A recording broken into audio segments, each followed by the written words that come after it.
കുടുംബസമേതം ഭാര്യയും മകനും കൊച്ചുമകനും മക്കളുമൊക്കെയായി സന്ദർശിച്ച ഒരു മുഖ്യമന്ത്രി ആരാണ് എന്നുള്ളതാവാം. തനിക്കൊരു രോഗമുണ്ട് എന്ന് പറയുന്നു, അതിനു വേണ്ടിയിട്ട് ചികിത്സയ്ക്ക് വേണ്ടി കോടികൾ സംസ്ഥാന ഖജനാവിൽ നിന്ന് ചെലവഴിച്ച ഒരു മുഖ്യമന്ത്രി ആരാണ് എന്നുള്ളതാവാം. തന്നെ പന്തളത്തെ ചന്ദ്രൻ ഉണ്ണിത്താൻ്റെ മരണം പോസ്റ്റ്മോർട്ടം റിപ്പോർട്ട് കിട്ടുന്നതിന് മുമ്പ് തന്നെ ഹൃദയസ്തംഭനം എന്ന് പറഞ്ഞ് ഡോക്ടർ എന്ന വിളിപ്പേര് കിട്ടിയ മുഖ്യമന്ത്രി ആരാണ്? ലാവലിൻ കേസ് എന്ന് പറഞ്ഞൊരു കേസ്, താൻ കൂടി ഉൾപ്പെട്ടു എന്ന ആരോപണം ഉന്നയിക്കപ്പെട്ടിട്ടുള്ള ഒരു കേസ് ഏതാണ്ടൊരു 50 തവണയോളം മാറ്റിവെച്ചിട്ടുണ്ട് ബഹുമാനപ്പെട്ട സുപ്രീം കോടതിയിൽ. അത് ആരുടെ സഹായം കൊണ്ടാണ് എന്നുള്ളതിനെ കുറിച്ചിട്ട്, അത് ഏത് മുഖ്യമന്ത്രിയാണ് എന്നുള്ളത് വേണമെങ്കിൽ വരാം. മകളുടെ മാസപ്പടി കേസ് ഡൽഹി കോടതി 25 തവണ മാറ്റിവെച്ചിരിക്കുന്നു. അത് ആ മകളുടെ അച്ഛൻ ആര് എന്നുള്ളത് സംബന്ധിച്ചിട്ട് ഒരു ചോദ്യം ആവാം. നമസ്കാരം. Chief ministers mega quiz, school college വിദ്യാർത്ഥികൾക്കായി കേരള സർക്കാർ സംഘടിപ്പിക്കുന്ന ഒരു ക്വിസ് മത്സരമാണ് ഈ ചീഫ് മിനിസ്റ്റേഴ്സ് മെഗാ ക്വിസ്. ഈ ക്വിസ് നവകേരള സൃഷ്ടിയും പൗരരും എന്ന വിഷയത്തിലൂന്നിയാണ് ഈ ക്വിസിൻ്റെ ചോദ്യാവലി തയ്യാറാക്കിയിരിക്കുന്നത് എന്നാണ് അറിയുന്നത്. പക്ഷേ പ്രധാനമന്ത്രിയുടെ പേരുമായി ബന്ധപ്പെട്ട് പല പദ്ധതികളും കേന്ദ്ര സർക്കാർ ആവിഷ്കരിക്കുമ്പോൾ പിണറായി വിജയനെ മാത്രം കേന്ദ്ര കഥാപാത്രമാക്കി ഒരു ഇതേപോലുള്ളൊരു മെഗാ ക്യൂസ് മത്സരം തെരഞ്ഞെടുപ്പിന് ഇനി ഒരു 3-4 മാസങ്ങൾ മാത്രമുള്ളപ്പോൾ നടത്തുകയാണ്. ഇതൊരു PR വർക്കിൻ്റെ ഭാഗമാണെന്ന് നമുക്ക് പറയേണ്ടി വരില്ലേ? അതായത് ഈ പഞ്ചായത്ത് തെരഞ്ഞെടുപ്പിന് മുമ്പ് നമ്മളിങ്ങനെ ഒരു ക്വിസിനെ കുറിച്ച് നമ്മൾ കേട്ടിട്ടുണ്ടായിരുന്നില്ല. പഞ്ചായത്ത് തെരഞ്ഞെടുപ്പിൽ ഇടതുപക്ഷം തോറ്റ് തുന്നം പാടിക്കഴിഞ്ഞപ്പോഴാണ് ഇങ്ങനെ ചീഫ് മിനിസ്റ്റേഴ്സ് മെഗാ ക്വിസ് എന്നും പറഞ്ഞിട്ട് ഒരു പരിപാടിയെക്കുറിച്ചിട്ട് നമ്മൾ കേൾക്കുന്നത്. അപ്പോൾ ആ പരിപാടിയെക്കുറിച്ച് അന്വേഷിച്ചപ്പോഴത്തേക്കും മനസ്സിലാകുന്നത്, അതിൻ്റെ വിഷയത്തെക്കുറിച്ചിട്ട് നേരത്തെ സൂചിപ്പിച്ചു, ഇത് സ്കൂൾ തലത്തിലും കോളേജ് തലത്തിലുമുള്ള കുട്ടികൾക്ക് വേണ്ടി നടത്തുന്ന ഒരു ക്വിസ് പരിപാടിയായിട്ടാണ് ഇത് നമുക്ക് മനസ്സിലാക്കാൻ കഴിഞ്ഞത്. എല്ലാം കൂടെ ഒരു 10-16 ലക്ഷം രൂപയുടെ സമ്മാനം ഇതിൽ അടങ്ങിയിട്ടുണ്ട് എന്ന് കേൾക്കുന്നു. അതായത് സംസ്ഥാന സർക്കാരിൻ്റെ നേട്ടം, അങ്ങനെയുള്ള പല മേഖലകളൊക്കെ പറഞ്ഞിട്ടാണ് ഇത് പറയുന്നതെങ്കിലും ഒറ്റ നോട്ടത്തിൽ തന്നെ നമുക്ക് മനസ്സിലാക്കാവുന്ന ഒരു കാര്യം എന്ന് പറയുന്നത്, തെരഞ്ഞെടുപ്പിന് മാസങ്ങൾക്ക് മുമ്പ് സംസ്ഥാന ഖജനാവിൽ നിന്ന് ലക്ഷങ്ങൾ മുടക്കി സംസ്ഥാന സർക്കാരിൻ്റെ നേട്ടങ്ങൾ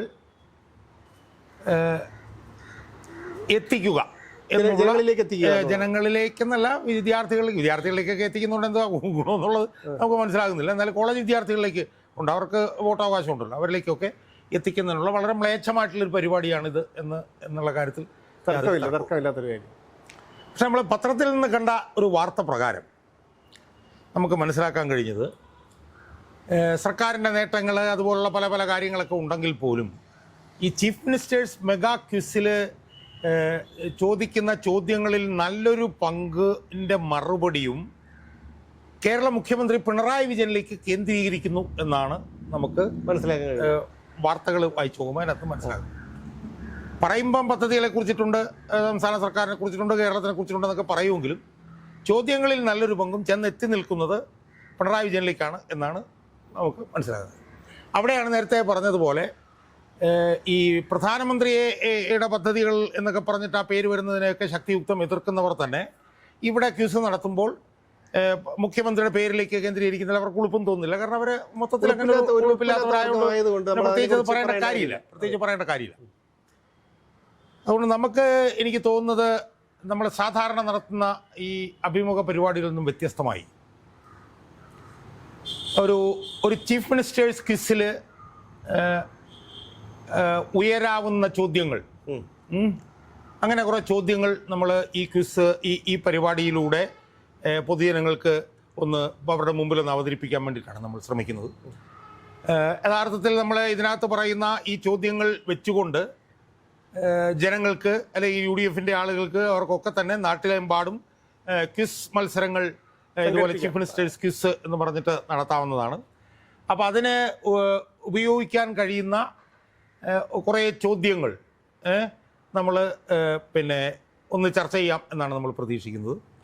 ആ ചോദ്യങ്ങളുടെ എല്ലാം ഉത്തരം എന്തായിരിക്കും എന്നുള്ളതിനെ കുറിച്ച് നമ്മൾ പറയുന്നില്ല. പക്ഷേ ആ ചോദ്യങ്ങൾ ചർച്ച ചെയ്ത് വരുമ്പോൾ അതിൻ്റെ മറുപടി എന്തായിരിക്കും എന്നുള്ളതിനെ കുറിച്ചിട്ട് നിങ്ങൾക്ക് പിന്നെ പ്രേക്ഷകർക്ക് അതിലേക്ക് എത്താം എന്നാണ് നമ്മൾ പ്രതീക്ഷിക്കുന്നത്. നമ്മൾ മനസ്സിൽ കാണുന്നത് തെരഞ്ഞെടുപ്പ് കഴിഞ്ഞപ്പോഴത്തേക്കുമാണ് അത് ചർച്ചാ വിഷയമാണെങ്കിലും പോറ്റിയെ കേറ്റിയെ എന്ന് പറഞ്ഞിട്ട് ആ പാട്ടുണ്ടല്ലോ. ആ പാട്ട് വളരെ വ്യാപകമായി അതിഭീകരമായി വൈറലായല്ലോ കേരളത്തിൽ. ഈ നഴ്സറിയിൽ പഠിക്കുന്ന കുട്ടികൾ വരെ അത് പാടിക്കൊണ്ടിരിക്കുന്നു. അത് പല ഈണത്തിലും പല രൂപത്തിലും ഭാവത്തിലും ഡാൻസായിട്ടും അതായിട്ടും ഇതായിട്ടും ഒക്കെ വ്യാപകമായി സമൂഹത്തിലെല്ലാം പടർന്നല്ലോ.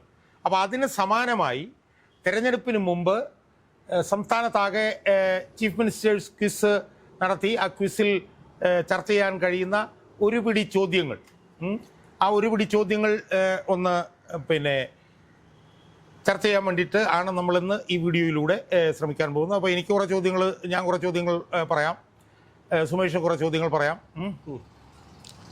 അപ്പോൾ കുറേ ചോദ്യങ്ങൾ നമ്മളിപ്പം അങ്ങോട്ടും ഇങ്ങോട്ടും മാറി മാറി ചോദ്യങ്ങൾ ഒന്നുമില്ല. ഇപ്പോൾ ഒരാൾക്ക് കൂടുതൽ ചോദ്യങ്ങൾ ഓർമ്മയുണ്ടെങ്കിൽ അയാൾക്ക് ചോദിക്കാം. അതെ, എന്തായാലും സുമേഷിൽ നിന്ന് തുടങ്ങാം എന്ന് എനിക്ക് തോന്നുന്നത്. അതായത് സ്വന്തമായി പൊതുഖജനാവിൽ നിന്ന് പൈസ മുടക്കി സ്വന്തം വാഴ്ത്തുപാട്ട് എഴുതിയ മുഖ്യമന്ത്രി ആര് എന്നുള്ളതാണ് ഒന്നാമത്തത്. ഞാനൊരു 5 എണ്ണം ചോദിക്കാം. പിന്നെ നെതർലാൻഡ്സിൽ പോയിട്ട് പൊതുഖജനാവിൽ നിന്ന് ഏകദേശം ഒരു 2 കോടി രൂപയോളം മുടക്കി നെതർലാൻഡ്സിൽ പോയി അവിടുന്ന് റൂം ഫോർ റിവർ പദ്ധതി പഠിച്ചുകൊണ്ടുവന്ന് എല്ലാ റൂമുകളിലും വെള്ളപ്പൊക്കം വരുമ്പോൾ വെള്ളം എത്തിക്കുന്ന ഒരു നദി, അതായത് റൂം ഫോർ റിവർ നദിയെ റൂമിലേക്ക് കൊണ്ടുവരുന്ന ഒരു പദ്ധതി ആവിഷ്കരിച്ച മുഖ്യമന്ത്രി ആരാണ് എന്നുള്ളത്. മകൾ മാസപ്പടി കേസിൽ കുടുങ്ങിയ മുഖ്യമന്ത്രി ആരാണ് എന്നുള്ളത്. നമ്മുടെ ഒരു സഖാവിനെ തന്നെ അദ്ദേഹം മരണത്തിന് ശേഷവും അദ്ദേഹത്തെ കുലം കുത്തിയെന്ന് അധിക്ഷേപിച്ച രാഷ്ട്രീയ നേതാവ് ആരാണ്, അല്ല ഒരു മുഖ്യമന്ത്രി ആരാണ് എന്നുള്ളതാണ്. രണ്ടാമത്, ഈ യോഗി ആദിത്യനാഥിനു ശേഷം ഗോശാല സ്വന്തം ഔദ്യോഗിക വസതിയിൽ നിർമ്മിച്ച ഒരു മുഖ്യമന്ത്രി ആരാണ് എന്നുള്ളതാണ്. അപ്പോൾ 5 ചോദ്യം എൻ്റെത് പൂർത്തിയായിട്ടുണ്ട്. അതെ, അപ്പോൾ എനിക്ക് തോന്നുന്നത് ഈ കേരളത്തിൻ്റെ അവസാനത്തെ CPM മുഖ്യമന്ത്രി ആരായിരിക്കും എന്നുള്ളത് ഒരു ചോദ്യം ആകാവുന്നതാണ്. അതുപോലെ തന്നെ ഒരു നേതാവ് അല്ലെങ്കിൽ ഒരു കമ്മ്യൂണിസ്റ്റുകാരൻ CPM-ൽ നിന്ന് പുറത്തേക്ക് പോയി കഴിയുമ്പോൾ അയാളുടെ മുഖത്ത് 51 വെട്ടി കൊന്നതിന് ശേഷം അയാളെ കുലംകുത്തി എന്ന് വിളിച്ച നേതാവ് ആര് എന്നുള്ളത് ഒരു ചോദ്യമാകാം. പിന്നെ ആശാ വർക്കർമാരെക്കാൾ കൂടുതൽ ശമ്പളം ജയിൽ പുള്ളികൾക്ക് കൊടുക്കാൻ തീരുമാനിച്ച ഒരു മുഖ്യമന്ത്രി ആരാണ് എന്നുള്ളത് വേറൊരു ചോദ്യമാകാം. 10 വർഷത്തെ ഭരണം കൊണ്ട് പൊതുക്കടം ഏതാണ്ടൊരു 6 ലക്ഷം കോടി രൂപയിലേക്ക് എത്തിച്ച ഒരു മുഖ്യമന്ത്രി ആരാണ് എന്നുള്ളത് വേറൊരു ചോദ്യമാകാം. മിക്കവാറും ലോകത്തെ എല്ലാ രാജ്യങ്ങളിലും കുടുംബസമേതം ഭാര്യയും മകനും കൊച്ചുമകനും മക്കളുമൊക്കെയായി സന്ദർശിച്ച ഒരു മുഖ്യമന്ത്രി ആരാണ് എന്നുള്ളതാവാം. തനിക്കൊരു രോഗമുണ്ട് എന്ന് പറയുന്നു, അതിനു വേണ്ടിയിട്ട് ചികിത്സയ്ക്ക് വേണ്ടി കോടികൾ സംസ്ഥാന ഖജനാവിൽ നിന്ന് ചെലവഴിച്ചൊരു മുഖ്യമന്ത്രി ആരാണ് എന്നുള്ളതാവാം.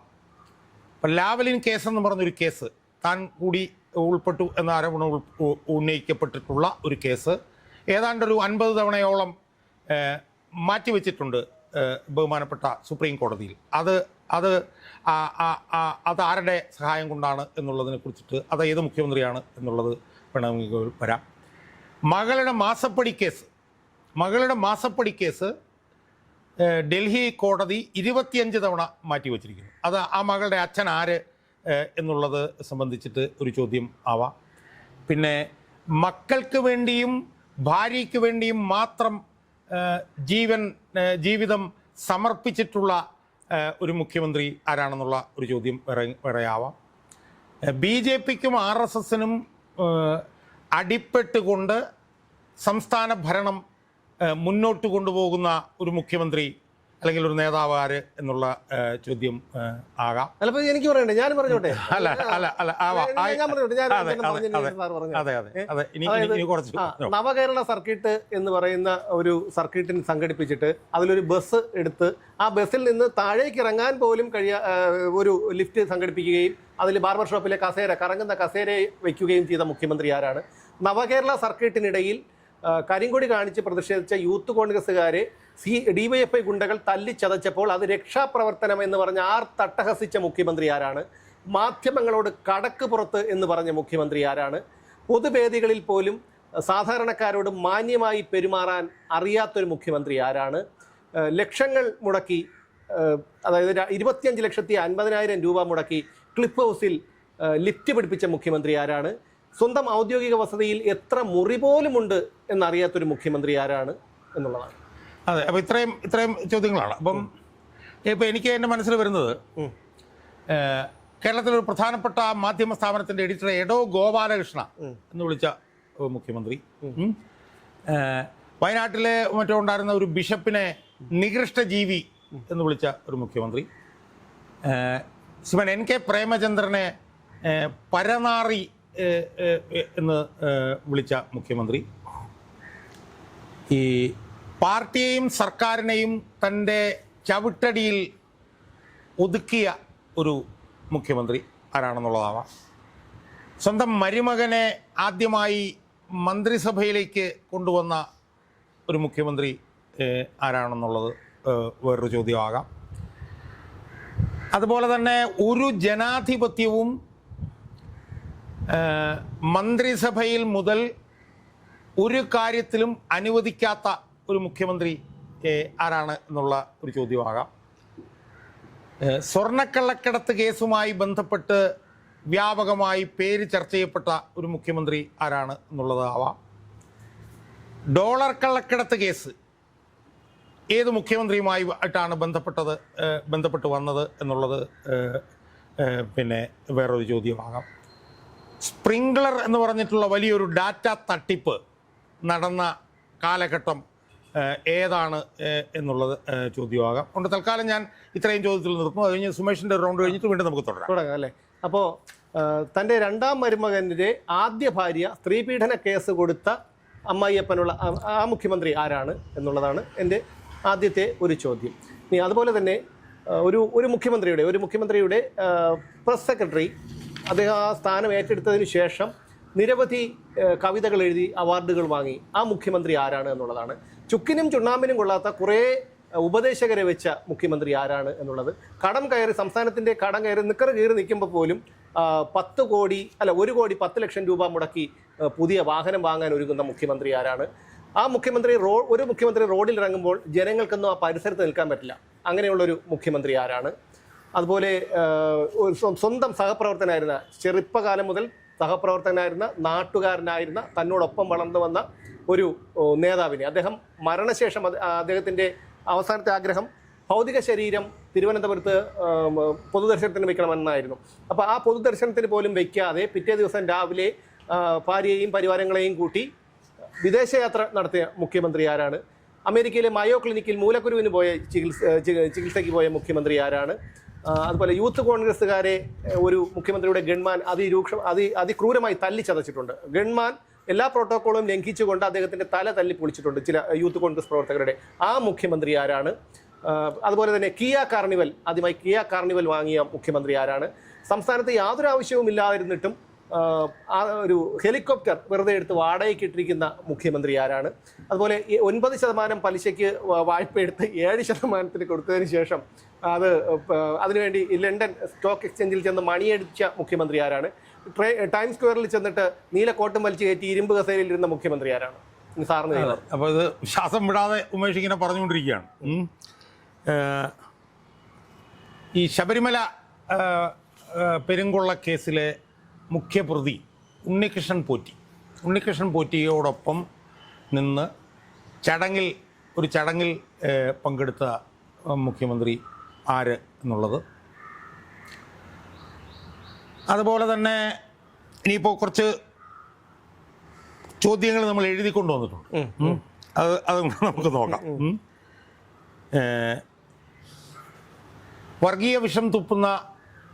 എപ്പോഴും വർഗീയ വിഷം തുപ്പുന്ന വെള്ളാപ്പള്ളി നടേശനെ തൻ്റെ ലക്ഷങ്ങൾ വിലയുള്ള കാറിൽ കയറ്റി കൊണ്ടുപോയിട്ടുള്ള മുഖ്യമന്ത്രി ആര് എന്നുള്ളതൊരു ചോദ്യം വരാം. അതുപോലെ ഇന്നലെ എൻ്റെ ഭാര്യ കുറച്ച് ചോദ്യങ്ങൾ എഴുതുന്നത്, അതും കൂടി പിന്നെ ഞാൻ ചോദിക്കാം. അതിൽ അവർ എഴുതിയിരിക്കുന്ന ഏറ്റവും പ്രധാനമായിട്ട് എനിക്ക് തോന്നിയത് 40-ൽ പരം അകമ്പടി വാഹനങ്ങളുടെ ഉപയോഗിച്ചുകൊണ്ട് സഞ്ചരിക്കുന്ന ഒരു മുഖ്യമന്ത്രി ആര്. അടുത്ത അവരെഴുതി ചോദിച്ചാൽ കൊച്ചുകുട്ടികൾ മുതൽ മുതിർന്നവർ വരെ ഏറ്റവും കൂടുതൽ വെറുക്കുന്ന ഒരു മുഖ്യമന്ത്രി ആര് എന്നുള്ളത്. അതുപോലെ തന്നെ കേരളം കണ്ട ഏറ്റവും കൂടുതൽ ആർഭാടവും ധൂർത്തും കൈമുതലായിട്ടുള്ള ഒരു മുഖ്യമന്ത്രി ആര്. ഒരു കമ്മ്യൂണിസ്റ്റുകാരന് യോജിക്കാത്ത സ്വഭാവ ഗുണങ്ങൾ ഏറെയുള്ള ഒരു മുഖ്യമന്ത്രി ആര്. ലാളിത്യം ലവലേശമില്ലാത്ത സാധാരണക്കാർക്ക് ഒരിക്കലും സമീപിക്കാൻ കഴിയാത്ത ഒരു മുഖ്യമന്ത്രി ആര്. കേരളം കണ്ട ഏറ്റവും വലിയ നാർസിസ്റ്റ് കമ്മ്യൂണിസ്റ്റ് മുഖ്യമന്ത്രി ആര്. ഇത്രയും ചോദ്യമാണ് ഭാര്യ എഴുതി. ഇനി ചോദിക്കാനുള്ള ഒരു പ്രധാനപ്പെട്ട ചോദ്യം, കേരളം കണ്ട എക്കാലവും ഏറ്റവും വലിയ കമ്മ്യൂണിസ്റ്റ് ആയിരുന്ന VS അച്യുതാനന്ദനെ ഏറ്റവും കൂടുതൽ പീഡിപ്പിക്കുകയും കൊല്ലാക്കൊലയും ചെയ്ത നേതാവ് ആര്. 2016 തെരഞ്ഞെടുപ്പിൽ 140 മണ്ഡലങ്ങളിലും 90 വയസ്സിൽ കൂടുതൽ പ്രായമുണ്ടായിരുന്ന വൃദ്ധനായിരുന്ന VS അച്യുതാനന്ദനെ കൊണ്ടു നടന്ന അദ്ദേഹത്തെ കാണിച്ച് തെരഞ്ഞെടുപ്പിൽ വിജയിച്ചതിന് ശേഷം അദ്ദേഹത്തെ പുറംകാലുകൊണ്ട് തൊഴിച്ച് കളഞ്ഞിട്ട് മുഖ്യമന്ത്രി പദത്തിലേക്ക് കയറി ഇരുന്ന ആളാര്. പിന്നെ 3ാം തവണയും മുഖ്യമന്ത്രിയാകും എന്ന് ഏറ്റവും വലിയ പ്രവാസി വ്യവസായിയായിട്ടുള്ള യൂസുഫ് അലി പറഞ്ഞത് ആരെ കുറിച്ചിട്ടാണ്. കേരള മന്ത്രിസഭയിലെ ഒരു മന്ത്രിമാരും നേരെ ഒന്ന് നോക്കാൻ പോലും ധൈര്യം അവർക്കില്ലാത്ത ഒരു മുഖ്യമന്ത്രി ആരാണ്. 998 അല്ലെങ്കിൽ അതിനുശേഷമുള്ള കാലഘട്ടത്തിലും ലാവ്ലിൻ കേസിൽ പ്രതിയായ മുഖ്യമന്ത്രി ആരാണ്. 2006 കേരള ഹൈക്കോടതിയുടെ ഡിവിഷൻ ബെഞ്ച് VK ബാലിയും ജസ്റ്റിസ് JB കോശിയും അടങ്ങുന്ന ഡിവിഷൻ ബെഞ്ച് ലാവ്ലിൻ കേസിൽ CBI അന്വേഷണം പ്രഖ്യാപിച്ചപ്പോൾ അതിൽ 7ാം പ്രതിയായി വന്ന നേതാവ് ആരാണ്. CPM എന്ന് പറയുന്ന പ്രതിശാസ്ത്ര ശുദ്ധിയുള്ള അഴിമതി വിരുദ്ധമായിട്ടുള്ള ഒരു പാർട്ടിയെ അഴിമതിയുടെ ചെളിക്കുണ്ടിലേക്ക് കൊണ്ട് എറിഞ്ഞുകൊടുത്ത ഒരു മുഖ്യമന്ത്രി ആരാണ്. അപ്പോൾ ഇത്തരം ചോദ്യങ്ങളാണ് ഞാൻ പിന്നീട് ആലോചിക്കുന്നത്. ഇനിയിപ്പോൾ സുരേഷിന് എന്തെങ്കിലും ഉണ്ടെങ്കിൽ കൂട്ടിച്ചേർക്കാം. അതായത് ഓഖി ദുരന്തം വന്നപ്പോൾ ആദ്യ ദിവസങ്ങളിലൊന്നും തങ്ങളെ അഭയാർത്ഥികളെ സന്ദർശിക്കാതെ, അതായത് അഭയാർത്ഥി ക്യാമ്പിൽ കഴിയുന്നവരെ സന്ദർശിക്കാതെ, ഒടുവിൽ 2-3 ദിവസങ്ങൾ കഴിഞ്ഞതിന് ശേഷം അവിടെ ചെന്ന് അവസാനം മത്സ്യത്തൊഴിലാളികളുടെ രോഷം ഏറ്റുവാങ്ങേണ്ടി വന്ന് ഓടിത്തള്ളി പങ്കായം എന്ന വിളിപ്പേര് കേൾക്കേണ്ടി വന്ന മുഖ്യമന്ത്രി ആരാണ്. ശബരിമല വിഷയവുമായി ബന്ധപ്പെട്ട് പ്രതിഷേധം നടക്കുമ്പോൾ കല്ലേറിൽ പരിക്കേറ്റ് മരണപ്പെട്ട ചന്ദ്രൻ ഉണ്ണിത്താൻ്റെ, പന്തളത്തെ ചന്ദ്രൻ ഉണ്ണിത്താൻ്റെ മരണം പോസ്റ്റ്മോർട്ടം റിപ്പോർട്ട് കിട്ടുന്നതിന് മുമ്പ് തന്നെ ഹൃദയസ്തംഭനം എന്ന് പറഞ്ഞ് ഡോക്ടർ എന്ന വിളിപ്പേര് കിട്ടിയ മുഖ്യമന്ത്രി ആരാണ്. അതുപോലെ അതായത് ഒരു പാർട്ടി സെക്രട്ടറി ആയിരുന്നപ്പോൾ കുടുംബസമേതം ഏറ്റവും കൂടുതൽ വിദേശയാത്ര നടത്തിയതിന് എയർ ഇന്ത്യയുടെ ഒരു ഉപഹാരം കിട്ടിയ മുഖ്യമന്ത്രി ആരാണ്. ഒരു അപ്രശസ്തനായ ഒരു സംവിധായകൻ മരണപ്പെട്ടപ്പോൾ അദ്ദേഹത്തിൻ്റെ ഭൗതിക ശരീരം തിരുവനന്തപുരത്ത് ഭാരത് ഭവനിൽ പൊതുദർശനത്തിന് വയ്ക്കുകയും മറ്റാരും വലിയ പ്രശസ്തരല്ലാത്ത ആരും മരണപ്പെട്ടാൽ അവിടെ പോകാത്ത മുഖ്യമന്ത്രിയും മുഖ്യമന്ത്രിയുടെ ഭാര്യയും മുഖ്യമന്ത്രിയുടെ മകളും വന്ന് ഈ ഒരു സംവിധായകൻ്റെ പൊതുദർശനത്തിന് വെച്ചിരിക്കുന്ന ഭൗതിക ശരീരം പൊതുദർശനത്തിന് വെച്ചിരിക്കുന്ന ഭാരത് ഭവനിൽ മണിക്കൂറുകളോളം നിൽക്കുകയും ചെയ്തു. ആ മുഖ്യമന്ത്രി ആരാണ്. അതുപോലെ തന്നെ ഒരു PM ശ്രീയിൽ ഒപ്പിട്ടതിനു ശേഷം അത് ഒരിക്കലും നടപ്പിലാക്കില്ല, അതൊക്കെ ഞങ്ങൾ തിരുത്തും എന്ന് പറഞ്ഞ് ജനങ്ങളെയും ഘടകകക്ഷികളെയും കബളിപ്പിച്ച മുഖ്യമന്ത്രി ആരാണ്. അതുപോലെ വയനാട് ദുരന്തം നടന്നപ്പോൾ അഭയാർത്ഥി ക്യാമ്പിൽ ഉറ്റവരും ഉടയവരും ഉടുതുണി പോലും നഷ്ടപ്പെട്ട മനുഷ്യരുടെ മുമ്പിൽ അവരുടെ അഭയാർത്ഥി ക്യാമ്പിൽ ചെന്ന് നിന്നിട്ട് പുറത്തേക്ക് അവർ വന്ന് മുഖം കാണിക്കേണ്ടി വന്ന മുഖ്യമന്ത്രി ആരാണ്. അപ്പോൾ ഇത്രയാണ് എനിക്ക് ചോദിക്കാനുള്ളത്. സാർ ചോദിച്ചു. അതായത് 2006 വി എസ് അച്യുതാനന്ദൻ നേതൃത്വം കൊടുക്കുന്ന വിഭാഗത്തിനുണ്ടായിരുന്ന ഭൂരിപക്ഷം മുഴുവൻ അട്ടിമറിച്ചുകൊണ്ട് മലപ്പുറം സമ്മേളനം തീർത്തും അട്ടിമറിച്ച് പാർട്ടിയെ തൻ്റെ കൈപ്പിടിയിൽ ഒതുക്കിയ നേതാവ് ആരാണ്? 2005 മറ്റോ ഈ എല്ലാ കളക്ടറേറ്റുകൾക്ക് ചുറ്റും ADB വിരുദ്ധ സമരം നടന്നുകൊണ്ടിരിക്കുന്ന സമയത്ത് ഭാര്യാസമേതനായി സിംഗപ്പൂരിലേക്ക് പോയ പാർട്ടി നേതാവ് ആരാണ്? 4 തവണ പാർട്ടി സെക്രട്ടറി ആയിട്ടിരുന്ന് ആ 4 തവണ പാർട്ടി സെക്രട്ടറി ആയിട്ടിരിക്കുന്ന സമയം കൊണ്ട് പാർട്ടിയെ പരിപൂർണമായി തൻ്റെ ചവിട്ടടിയിൽ ഒതുക്കിയ നേതാവ് ആരാണ്? വി എസ് അച്യുതാനന്ദൻ ജീവിച്ചിരുന്ന കാലത്ത് ഒട്ടാകെ വി എസ് അച്യുതാനന്ദനെ അപകീർത്തിപ്പെടുത്തുകയും പരിഹസിക്കുകയും മോശക്കാരനാക്കുകയും ചെയ്ത നേതാവ് ആരാണ്?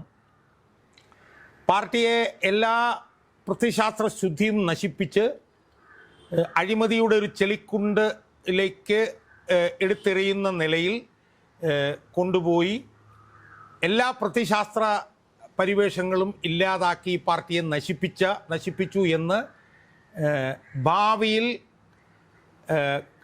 ചരിത്രം രേഖപ്പെടുത്താൻ പോകുന്ന മുഖ്യമന്ത്രി ആരായിരിക്കും? ഇന്ത്യയിൽ അവസാനമായി ഉണ്ടായിരുന്ന CPM-ൻ്റെ ഭരണം ഇല്ലാതാക്കിയ ഒരു മുഖ്യമന്ത്രി എന്നുള്ള നിലയിൽ അറിയപ്പെടാൻ പോകുന്നത് ആരായിരിക്കും? ഒരു 3-4 തിരഞ്ഞെടുപ്പുകൾക്ക് ശേഷം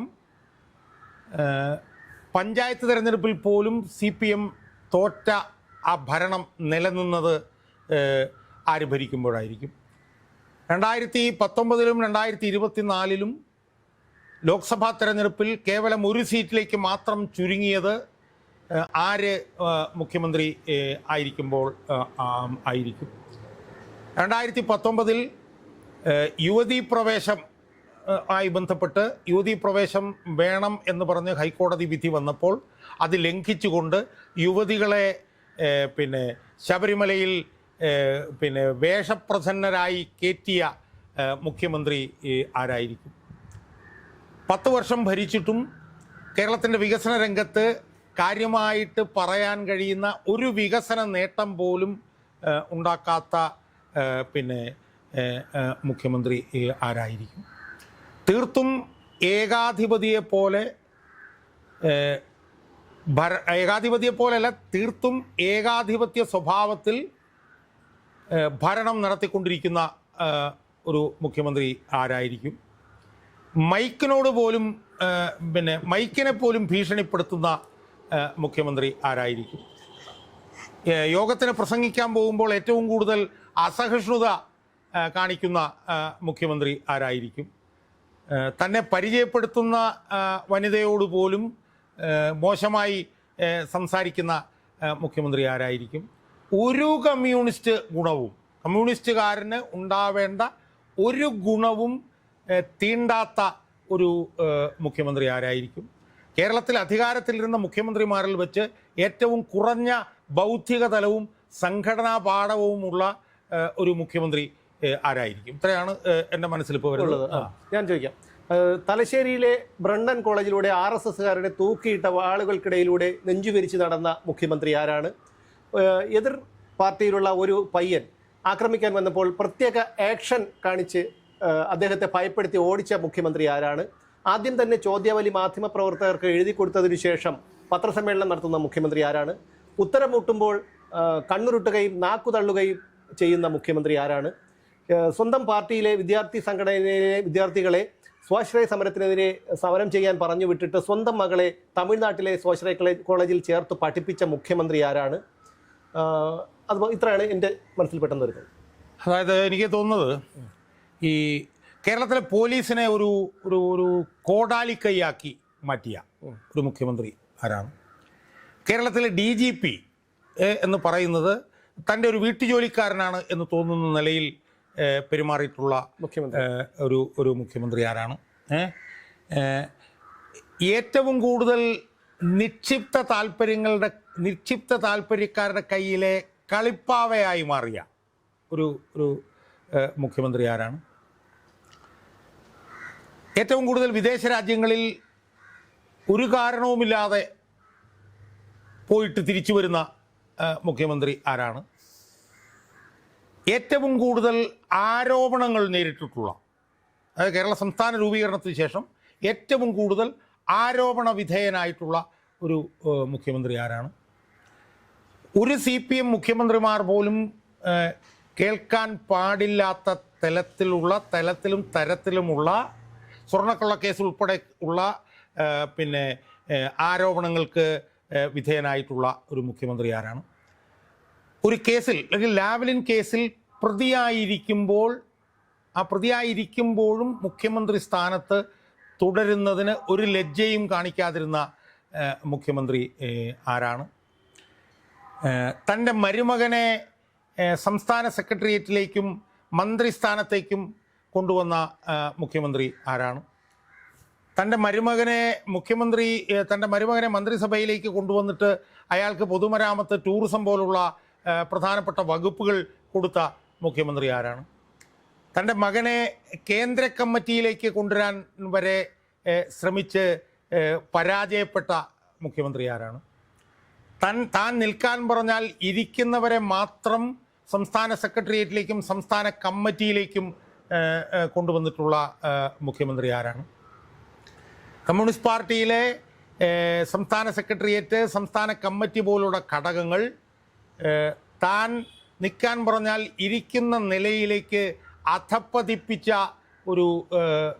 ഒരു മുഖ്യമന്ത്രി ആരാണ്? അപ്പോൾ ഇത്രയും ചോദ്യങ്ങളാണ് എനിക്ക് ഇപ്പം ഓർക്കുന്നത്. അപ്പോൾ ഇനി അടുത്ത് എനിക്ക് ചോദിക്കാനുള്ള ചോദ്യങ്ങളെന്ന് പറയുമ്പോൾ, ആശാ വർക്കർമാർ മാസങ്ങളോളം വളരെ നരകയാതനകൾ അനുഭവിച്ചുകൊണ്ട് സമരം നടത്തിയിട്ടും അതിന് ഒരു തീരുമാനം ഉണ്ടാക്കുക മാത്രമല്ല, അവരുടെ മൈക്ക് തട്ടിപ്പറിക്കുകയും അവരുടെ മഴ കൊള്ളാതെ അവർ വലിച്ചു കെട്ടിയിരുന്ന ടാർപ്പ പോലും അഴിച്ചു മാറ്റുകയും ചെയ്ത മുഖ്യമന്ത്രി ആരാണ്? കേരളത്തിൽ ഏത് മുഖ്യമന്ത്രിയുടെ കാലത്താണ് ഏറ്റവും കൂടുതൽ ബീവറേജസ് ഔട്ട്ലെറ്റുകളും ബാറുകളും തുറന്നു കൊടുത്തിട്ടുള്ളത്? കേരളത്തിൽ ഏത് മുഖ്യമന്ത്രിയുടെ ഭരണകാലയളവിലാണ് മയക്കുമരുന്നിൻ്റെ ഉപയോഗം വ്യാപകമായത്? കേരളത്തിൽ ഏത് മുഖ്യമന്ത്രിയുടെ കാലയളവിലാണ് കുറ്റകൃത്യങ്ങളുടെ നിരക്ക് കൂടുതലായത്?